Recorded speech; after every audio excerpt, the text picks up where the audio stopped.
pas. Mon terrain, ma femme, Pellegrino. Les poulets d'en haut, je les ai grillés. Même si c'est la vie, t'es consiquille. Car entre les gens, mais c'est ce qu'il y a. Elle dit qu'elle n'y touche pas son aiguille. What's up, my people? It's your boy Monti here, and welcome back to my channel. Now, today, I have a very, very special guest. YouTube royalty. You get it? Stop.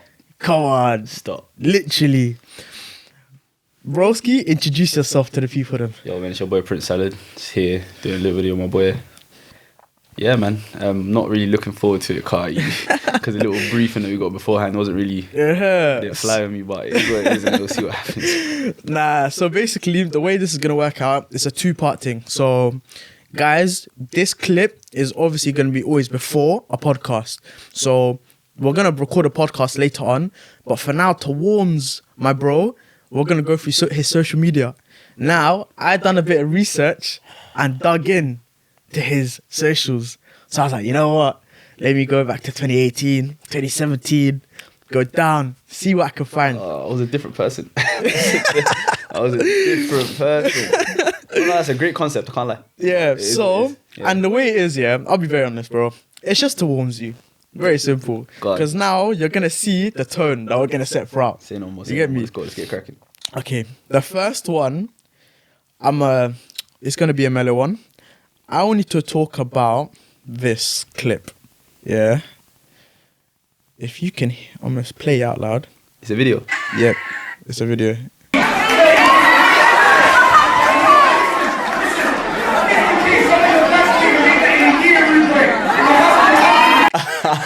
now explain. So basically, there was a debate in it. As you can see, there was hundreds of people there in it. Mm-hmm. So me and a couple people on stage. It's the panel, and the MEHR topic came up as usual, as it always does in the Somali, whatever in it. So everyone started. So basically, someone has a joke. Someone on the panel, because everyone on the panel was like, they're reasonable people. Someone said 50k MEHR as a joke in it, and the person in the crowd started going to people, getting their opinions, and everyone was getting gassed. I was like, nah, this can't run. Like, you man have never seen, like, your dads have never seen 50k in their lives. How are you gonna ask me for 50k? Nah, there's no way. That cannot run. Nah, because I can't lie. What I done was, I looked at stuff that he was talking about MEHR, and he was talking about how you have to look at what's in your means. Yeah. When you're talking to someone, especially on a marriage thing, you have to communicate very well on what you're going to That's always been my stance, I'm trying to say. Just communicate and don't violate. Yeah. Some people try and violate. Because I saw a couple of things where they were saying you went on your Snapchat and you get me, I'm going to put the screenshots here, and you went and said, girls, be honest, what's the ideal MEHR price? And then I posted the screenshots. And you posted the screenshots, 100k, 100k, 70k, 60k. You must have lost your damn man. You must have lost your damn man, bro. Oh, I was dying. All right, next up, we're going to talk about... I want to ask you a quick question real quick. On a scale of 1 to 10, how well are you at cooking? Is this a malaha that you're going to bring up in it? Yeah, literally. And I'm not going to lie to you. I've redeemed myself in it. Like, if you go on my Instagram, I've cooked some really nice pasta Alfredos and them things there in it. But it was the first time that I tried in it, and I just must have dug too hard. For people that don't know, I'm a leaver right there. And let me just remind you how I look like. Come on, bro. Stop it. Do you know what it is? My mom was like, you know what, try it, innit? So I was like, you know what, I got it. And then, I just messed it up. Because I can't even... Surely, the worst thing is the video that you put below it, like the improved version, you were doing it like it's lahah. Anjaro, Like, why? Can't you just pour it and then fill the pan a little? I can't do that. You can't do that? No. That's too much pressure. I'd rather just, give me the spoon. I'd rather just do this. All right. But the second one was better, though. The second one, I'll be honest, the guys, improvement. The second one was better, innit? But the way people looked at this guy and said, nah, cooking. Yeah. No, don't do that. Okay, but serious question though. In the future, inshallah, you and your wife, are you gonna split the cooking, or are you gonna learn? Like, are you gonna do? I can't cook though. You know what I'm trying to say? But are you gonna learn for in the future? Yeah, I mean, I guess so, but I'd rather if she was to cook and I was to clean. You know what I'm trying to say? It's split that 50-50. But the cooking thing, obviously, she's definitely going to be better at it than me. That's fair. So I'll let her do it. I'm not saying, like, that's her job, do it. I'm saying, please you do it. Yeah. Otherwise, we're just going to both starve. Yeah, that's true. That's very, very true. So, yeah. Now, obviously, you are a renowned YouTuber. You get me? MashaAllah. Somewhat. 30. Nah, come on. Somewhat. 30 plus K. You get me? Round of applause. I'm gonna put in the edits. Bare people. Come on. But, Put in the edits. yeah, literally. But your start, the way you started YouTube. Do you remember how you started YouTube? Yes, I do actually, because I was clearing out my channel 2 days ago. Okay. Reason I asked is because you're probably thinking of a sentimental reason why you started YouTube, right? Yeah. I'm gonna read you this tweet. Hey, go on. Fam, today my manager at work said to me, you know you should consider starting a YouTube channel. Lol. I said, why? She replied, you talk a lot of shit, but your personality really do well on the internet. Yeah. I told her I'd consider it, and that was 2020 actually. No. That's the thing. That was a sarcastic tweet, innit? Because obviously I've already got a YouTube channel. I'm just saying she doesn't know about it. Oh, is it? Yeah, she don't know about the channel. 'Cause I was I started thinking- before. Yeah, I started that's what I'm way saying, before wait, that. yeah, that's what I'm saying, Yeah, years I started before. way before that. But it was just funny because she's saying, "Yo, you do well on YouTube," and I'm thinking, "Yeah, if only you knew," sort of thing, innit? Because Did you not tell her? separate. Nah, no way. I separate work from social media. Is it? completely? Yeah. Why is that? People, I don't know. It's just two different things, innit? Because obviously when you work in healthcare and stuff like that, you don't want to kind of mix that with the social No, media but nonsense. wouldn't you think like people link their profession to their social media? So, for example, Nah, people. I'd rather not. Seriously? Yeah, I'd rather keep it separately. There's no point mixing people. Do you feel like the One content- time my social media came up at work and I was so embarrassed. Why? One girl, one of my very good friends, she works at the same place as me. Okay. And then obviously we follow each other on Instagram, innit? Mm-hmm. And then she must have just baited out one time to the people at work, and I was like, yeah, she's waffling, she's chatting shit. What? Because I would think someone like you, especially not even someone like you, but people in general would provide content with the field that they're in. So, for example, Yeah, no, I would mix work with YouTube, Mm-hmm. but I wouldn't mix YouTube with work, if that makes sense. So I wouldn't take my social media content to work or anything like that, but I would talk about what I do for living and bring like give situations from scenarios from work and put that on YouTube. But I wouldn't go to work and start talking about social media and stuff like that. I'd rather just leave that there, and I don't want that kind of. Okay. They have an idea, like a couple of people at work have an idea that I use social media for various reasons, but no one knows. Hardly anyone from work even follows me from social. No one even knows. That's crazy. Yeah, Damn. I'll keep to myself.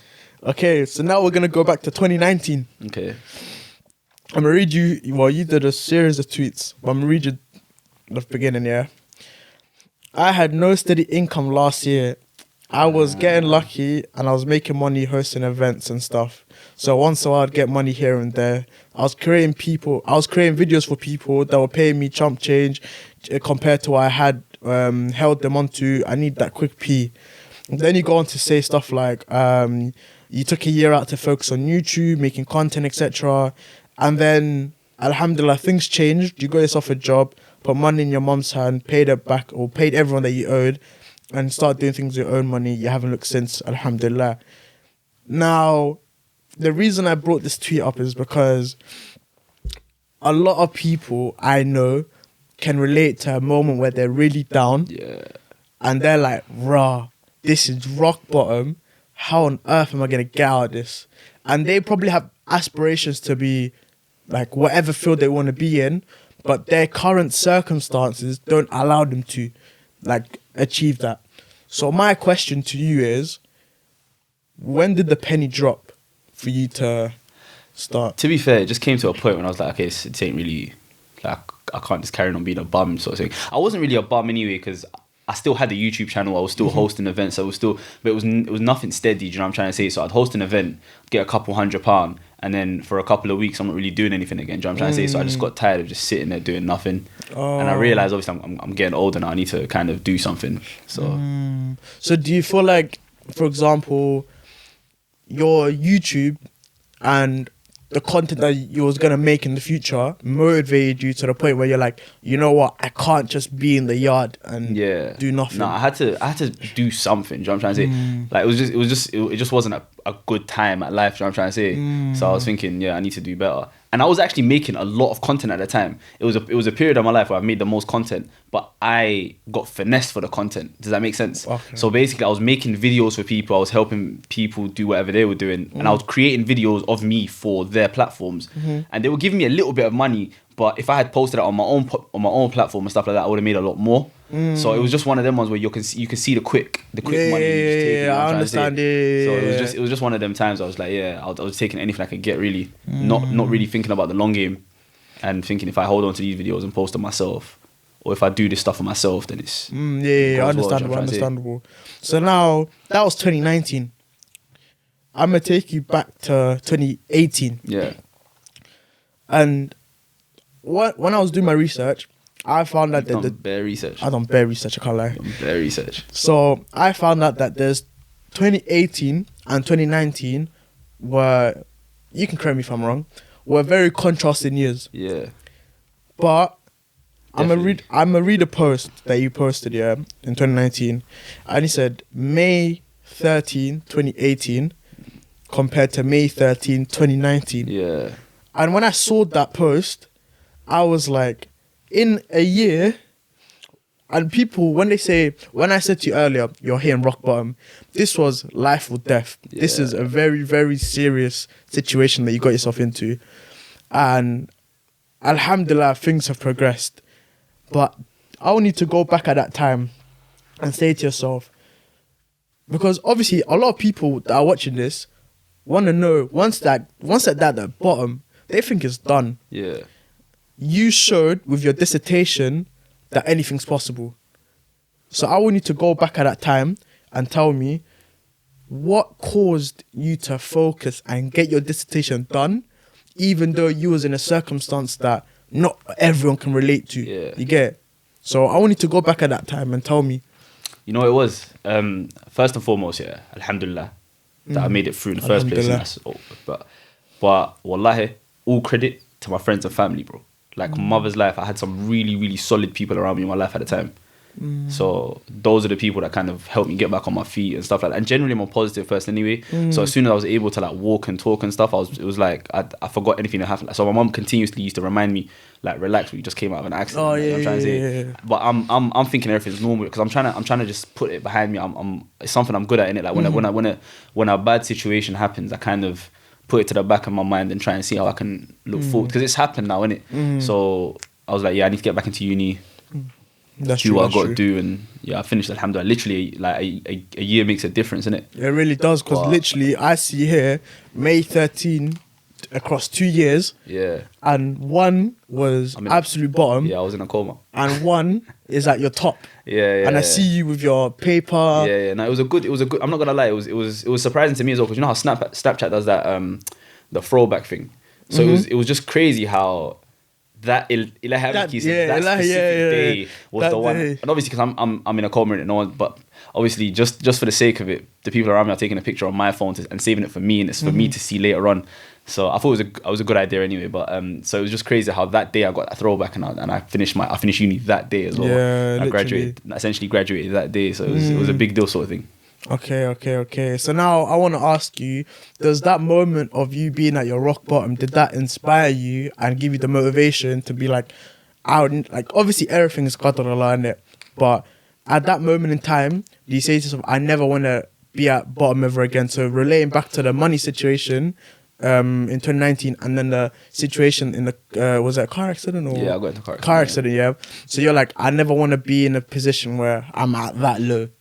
See, the health thing, you can't do anything about that. No, that's qadar. But definitely the financial situation that I was in then, never want to see that ever again. I never want to get close to that ever again. Having to ask my boys to lend me money. Anyone that knows me knows I'm the one that I prefer to give people stuff in it. Like I want to be the giver. I want to be the one that helps provide and stuff like that in it. So it was a bit.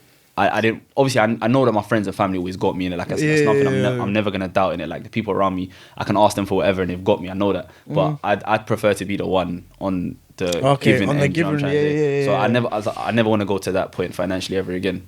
Okay. And I was never really a big saver of money either. Like my dad always used to get onto me for it. Never used to be a good, because I'm thinking, my mentality at the time was, why am I saving? Like why am I saving for the future when I've got this money now and I can enjoy it now?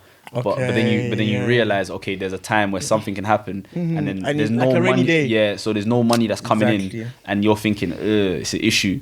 So that's when I started saving. Alhamdulillah, it was Okay, but I'ma go on this one video. Shit, we go. Another video, and I want everyone to hear this actually. So I'm gonna go from the beginning. Hey, I'm not even gonna lie to you, fam. You better hope the camera ain't high res, cause you got too dandruff, my guy.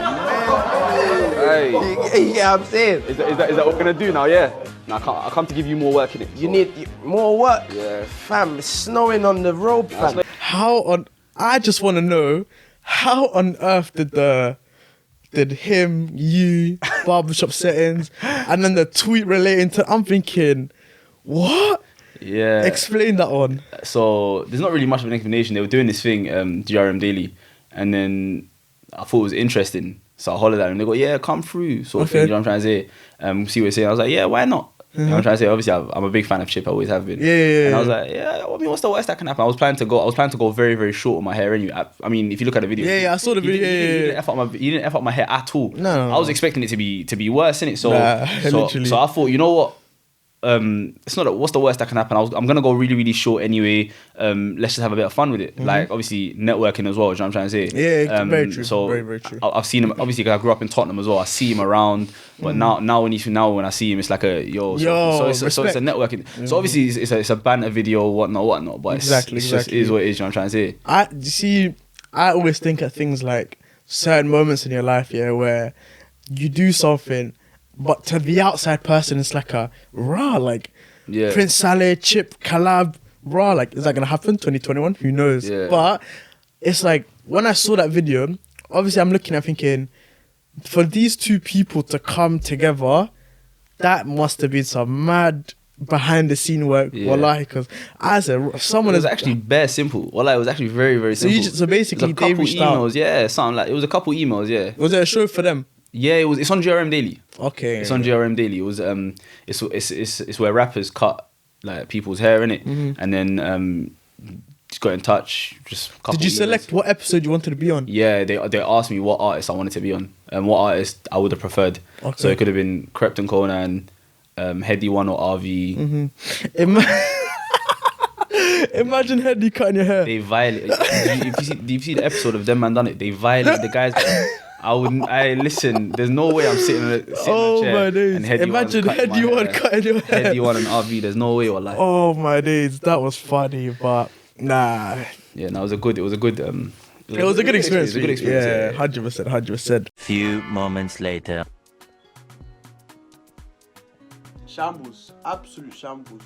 I'm literally editing the video right now, and as I'm trying to put the last 15 seconds, visuals corrupt, not there anymore. And I thought, alright, 15 seconds, I can save it. Do I have the outro? No, I don't have the outro, so I do apologize. Yeah, it's not something I was expecting. That's why I'm doing this little outro right now. But listen, nonetheless, I hope you've enjoyed the video. It's something new that I'm trying. I can't lie to you. The little social media segment and the main podcast, they come as a little... Every guest I will have on, they'll go through the social media segment and the podcast, you feel me? Make sure that you're subscribed. That's very important. Subscribe. Make sure you turn the bell notification so you know when I'm uploading, you feel me? But yeah, I'm having to do this outro right now. Yeah, like I said, hope you enjoyed the video. My socials, I'm gonna leave it right there. Go follow me up on the gram, Twitter, all of that stuff, all that good stuff. And I'm gonna be doing a social media Q&A very, very soon. So yeah, definitely follow up the socials, you feel me, as you can see right now. But yeah, man, nonetheless, yeah, it's a wrap. Like I said, podcast is coming straight after. It's coming very, very soon, so stay tuned for that. Take care, hope you're all good, and see ya.